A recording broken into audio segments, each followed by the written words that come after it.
कळंब येथील मनीषा कारभारी बिडवे या महिलेच्या हत्या प्रकरणातील 2 आरोपींना पोलिसांनी रात्री उशिरा ताब्यात घेतलं। रामेश्वर उर्फ राण्या माधव भोसले आणि उस्मान गुलाब सय्यद असं आरोपींची नाव आहेत। महिलेची हत्या आणि संतोष देशमुख प्रकरणाशी काही संबंध आहे का हे पाहणं गरजेचं आहे। या संदर्भात तपास सुरू आहे। 2 आरोपी आता पोलिसांच्या ताब्यात आहेत।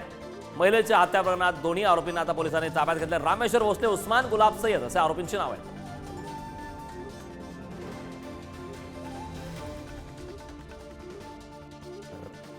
महिलेच्या हत्या प्रकरणात 2 आरोपींना पोलिसांनी ताब्यात घेतलं आहे। मुसक्या आवळल्यात कळंबमधील महिलेच्या हत्या प्रकरणात आता ताब्यात घेण्यात आलं।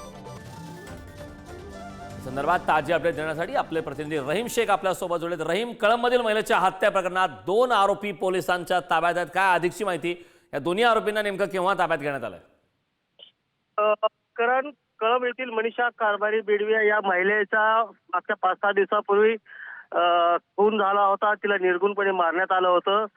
या प्रकरणात आकस्मिक मृत्यूची नोंद पोलीस स्टेशनला झाली होती, परंतु ज्यावेळेस पोलिसांना संशय आला की हा खून आहे, तर त्याचा माग घेत पोलिसांनी 2 आरोपीला पकडण्यात आता यश आलेलं आहे आणि तो तपास आता आरोपी निष्पन्न झाल्यामुळे त्यांना अटक सुद्धा करण्यात आलेली आहे।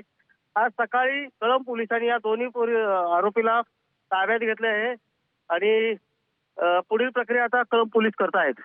चला, नक्कीच रहीम, वेळोवेळी या संदर्भातले ताजे अपडेट घेत राहू। मात्र तुर्तास खूप खूप धन्यवाद या महत्त्वपूर्ण अशा माहितीसाठी। तर महिलेच्या हत्या प्रकरणात 2 आरोपींना पोलिसांनी ताब्यात घेतलं।